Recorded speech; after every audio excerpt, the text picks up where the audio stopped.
बहुजनों की ताकत के आगे झुकी योगी सरकार।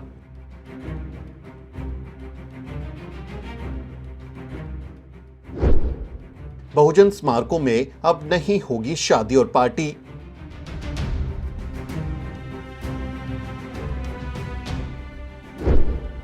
मायावती के बनाए पार्कों पर पलटा योगी सरकार का फरमान। यूपी की राजधानी लखनऊ की पहचान डॉक्टर अंबेडकर पार्क और कांशीराम इको गार्डन जैसे बहुजन स्मारकों पर योगी सरकार ने अपने विवादित फैसले को वापस ले लिया है।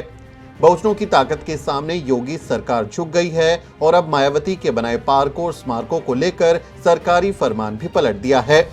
अब लखनऊ और नोएडा के बहुजन स्मारकों पर ना ही शादी का हुड़दंग होगा और ना ही पार्टियों में जाम छलकेंगे। योगी सरकार ने विरोध को देखते हुए अपने विवादित फैसले को पलट दिया है। दरअसल लखनऊ डेवलपमेंट अथॉरिटी ने आमदनी बढ़ाने के लिए लखनऊ और नोएडा के दलित स्मारकों को किराए पर देने का फैसला लिया था, जिसमें शादी और पार्टी करने को भी मंजूरी दी गई थी। लेकिन इस फैसले की कड़ी आलोचना हो रही थी। लोग पूछ रहे थे कि दलित बहुजन अस्मिता से जुड़े ऐतिहासिक स्मारकों का यूं कमर्शियल इस्तेमाल क्यों किया जा रहा है। क्या योगी सरकार इसी तरह किसी और धर्म या जाति के प्रतीकों को भी आमदनी बढ़ाने का जरिया बना सकती है? इन सवालों के उठने के बाद योगी सरकार की कड़ी आलोचना हुई, जिसके बाद ये फैसला पलट दिया गया है। बहुजन नायक नायिकाओं के सम्मान में बने पार्कों और स्मारकों ने लखनऊ और नोएडा को नई पहचान दिलाई है। यूपी की राजधानी लखनऊ की क्या पहचान है? अगर आप लखनऊ वालों से ये सवाल पूछे तो वो झट से डॉक्टर अंबेडकर पार्क का नाम लेते हैं। यही पहचान नोएडा की भी बन चुकी है। बड़ी बड़ी मल्टीनेशनल कंपनियों वाले गौतम बुद्ध नगर में जब लोग राष्ट्रीय दलित प्रेरणा स्थल के पास से गुजरते हैं तो कारों की रफ्तार धीमी हो जाती है। लोग थोड़ा रुककर इस भव्य निर्माण को निहारते हैं और बसपा सरकार में बने स्मारक के साथ तस्वीरें लेना चाहते हैं।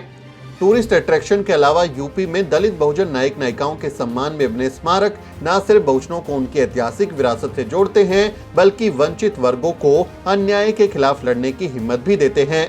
बहन जी की सरकार में बहुजन नायक नायिकाओं को जो सम्मान मिला वो सदियों तक प्रेरित करता रहेगा। लेकिन इतने महत्व के बाद भी योगी सरकार ने किसी बैंकेट हॉल की तरह इसका इस्तेमाल करना चाहा। विरोध के बाद शादी पार्टी वाला फैसला तो बदल दिया गया है, लेकिन इन स्मारकों में लगने वाली एंट्री फीस के बारे में अभी कोई जानकारी नहीं मिल पाई है। पिछली खबर के मुताबिक इन स्मारकों में एंट्री के लिए लगने वाले टिकट भी महंगे कर दिए गए थे।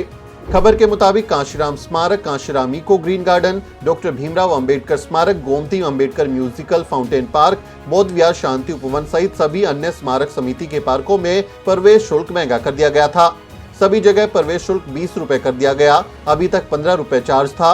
बौद्ध विहार शांति उपवन में प्रवेश शुल्क 10 रुपए से बढ़ाकर 20 रुपए कर दिया गया था। अभी तक पार्कों और स्मारकों में सुबह शाम टहलने के लिए 200 रुपए का मासिक पास बनता था, लेकिन अब इसके 400 रुपए कर देने की खबर आई थी, जबकि 600 रुपए में बनने वाला 6 महीने का पास अब 1600 रुपए में बनेगा। लखनऊ में 4 और गौतम बुद्ध नगर में 2 पार्क इस कैटेगरी में आते हैं। लखनऊ डेवलपमेंट अथॉरिटी ने पैसे की कमी और आमदनी बढ़ाने का जिक्र करके ये बढ़ोतरी की है। यूपी की योगी सरकार पर बसपा सरकार में बने दलित स्मारकों, पार्कों और प्रेरणा केंद्रों की अनदेखी करने के आरोप भी लगे हैं। खासकर इन पार्कों में जगह जगह दीवारें टूटी हुई हैं, पत्थर उखड़े हुए हैं, कहीं लाइट की व्यवस्था नहीं है तो कहीं मूर्तियों की देखरेख नहीं हो पाई। योगी राज में इन स्मारकों की स्थिति काफी खराब है। यूपी विधानसभा चुनाव 2022 के दौरान द न्यूज वीक की चुनाव यात्रा के दौरान हमने लखनऊ और नोएडा के दलित प्रेरणा स्थलों की खराब हालत के बारे में रिपोर्टिंग की थी। तो बाबा साहब की प्रतिमा के पास पे ही ये कुछ उनके जीवन से जुड़े हुए पलों को बहुत खूबसूरती से दर्शाया गया है। लेकिन देखिए यहाँ पर बिजली नहीं है, लाइट्स का इंतज़ाम उस तरह से नहीं है। ये गार्ड से मैंने पूछा था, इन्होंने कहा कि वो शाम को जलती हैं, अभी नहीं जलती हैं, जबकि यहाँ पर ज़रूरत है कि अभी भी लाइट्स का इंतज़ाम हो। हालांकि इसमें लाइट्स लगी हुई हैं, ये लैंप जैसा बना हुआ है, लेकिन जला नहीं है, अभी ये जल नहीं रहा है। तो मतलब आप आएंगे तो अंधेरे में एक तरीके से दिखेगा। बाबा साहब डॉक्टर अंबेडकर जिन्होंने बहुसंख्यक समाज को, इस देश की महिलाओं को, वंचितों को, शोषितों को अंधेरे से निकालने का काम किया, रोशनी में लेकर गए, तो उनके यहाँ जो परिवर्तन स्थल है, प्रेरणा स्थल है, वहाँ पर थोड़ी बिजली होनी चाहिए थी, रोशनी होनी चाहिए थी। बाबा साहब डॉक्टर अंबेडकर यहाँ टेबल पर बैठकर पढ़ रहे हैं और वो पढ़ने के बहुत शौकीन थे, बहुत ज़्यादा शौकीन थे। और कहते हैं कि वो 18-18 घंटे जो हैं पढ़ाई करते थे और उनको ये बिल्कुल पसंद नहीं था कि कोई उन्हें डिस्टर्ब करे। जो अब हम नीचे हम आपको दिखा रहे थे वही हालत थोड़ी ऊपर है।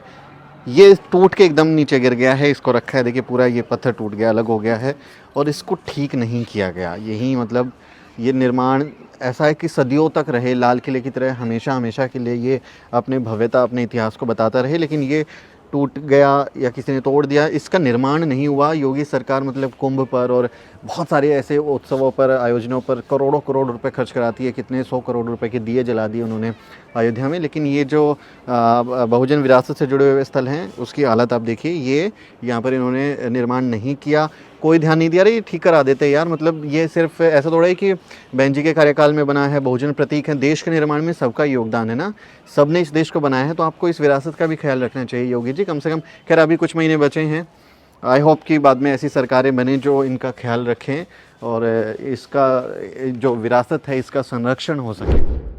ऊपर लिखा हुआ है टॉयलेट, हम टॉयलेट के अंदर जा रहे हैं और टॉयलेट के अंदर जब आप देखेंगे तो आप जो हैं यहाँ पर पढ़ेंगे कि यहाँ पर साफ साफ लिखा हुआ है कि जलापूर्ति बाधित होने के कारण शौचालय प्रयोग में नहीं है और सुविधा के लिए खेद है। महिला का जो आइकन है वो बना हुआ है, ये लेडीज टॉयलेट है, लेकिन इसके अंदर आप नहीं जा सकते। ये जो है पूरा का पूरा ये हाल है, पानी नहीं है, अंदर नहीं जा सकते। मैं आप पुरुष टॉयलेट में आपको लेके चलता हूँ बराबर वाले में। तो जो महिला सम्मान और बेटी बचाओ बेटी पढ़ाओ का जो अभियान है उसमें महिलाओं को जो सम्मान, एक टॉयलेट बुनियादी सुविधा मिलनी चाहिए, वो राष्ट्रीय दलित प्रेरणा स्थल पर नहीं है। जैसे एंट्री करेंगे तो आपको पता चलेगा कि इसके अंदर का हाल क्या है। ये देखिए आप, ये देखिए आशीष आपको दिखा रहे हैं कैमरे से कि ये किस तरह का हालात है। यहाँ पर जो नल लगे हुए हैं उसमें पानी नहीं है, कितनी गंदगी है वो पड़ी हुई है, इसका रखरखाव नहीं हुआ है। वो आप देखिए इस तरह से, ये मैं चला रहा हूँ आपके सामने, किसी में पानी नहीं है, इसमें नहीं है, दूसरा चला के देखूँ इसमें नहीं है और मेरे हाथों पे देखिए गंदगी भी लग जा रही है। ये इतनी इस तरह की गंदगी यहाँ पर चढ़ी हुई है, इस वाले पे भी नहीं है, पूरा का पूरा ये इस तरह का हालात है। इधर आप देखें पुरुष के जो यूरिन पास करने के लिए जो यूरिनरी बनाए गए हैं वहाँ पर भी जो है हालत ख़राब है, बिल्कुल बुरी हालत है और इतनी ज़्यादा बदबू यहाँ पर महसूस हो रही है, इतनी ज़्यादा मतलब बदबू है कि आप यहाँ पर सांस ले उसमें भी तकलीफ होगी। बहुत ज़्यादा बदबू है यहाँ पर और इसके बावजूद यहाँ पर सफाई और देखरेख का काम नहीं है। ये दीवार आप देखिए पूरी टूटी हुई है, टाइल्स हट चुकी हैं, इसको मैं अगर करूँगा तो ये गिर जाएगी और ये हालत है इसके टॉयलेट के अंदर की। ये पूरी की पूरी व्यवस्था है, इसको ठीक नहीं किया गया।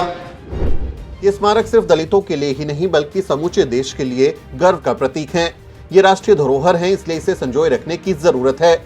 लेकिन एक तरफ इनकी अनदेखी हो रही है और दूसरी तरफ इनके कमर्शियल इस्तेमाल के जरिए पैसा कमाने की तैयारी। ये योगी सरकार की नीयत पर भी सवाल उठाता है कि क्या इन राष्ट्रीय स्मारकों का मकसद सिर्फ पैसे कमाना है या हजारों साल से वंचित रहे समाज में आत्मविश्वास और भरोसा बढ़ाना। अच्छी बात यह है कि योगी सरकार ने अपना विवादित फैसला पलट लिया है, लेकिन अब उनकी ये जिम्मेदारी है कि वो इन पार्कों की हालत को भी बेहतर करें। आपका इस बारे में क्या कहना है कमेंट करके जरूर लिखें। वीडियो को शेयर करें और चैनल को सब्सक्राइब करना ना भूलें। वीडियो के अंत में आपसे एक छोटी सी अपील। साथियों, अगर आपको द न्यूज वीक का काम पसंद है और आप चाहते हैं कि हम यूं ही अम्बेडकरवादी पत्रकारिता करते रहें तो हमारी आर्थिक मदद जरूर करें। आप अपनी स्क्रीन पर दिखाई दे रहे इस QR कोड को स्कैन करें और न्यूज वीक फाउंडेशन के खाते में अपनी दान की राशि भेजें।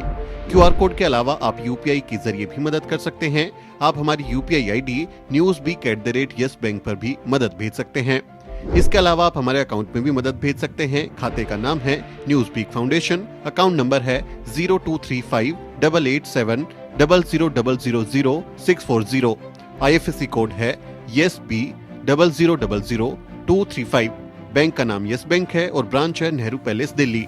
आप डोनेशन के एवज में इनकम टैक्स में भी छूट पा सकते हैं। डोनेशन की रसीद पाने के लिए ट्रांजैक्शन का स्क्रीनशॉट हमें भेजें। टाइप करें डोनेशन स्पेस आपका नाम और हमें 8595794224 पर व्हाट्सएप करें।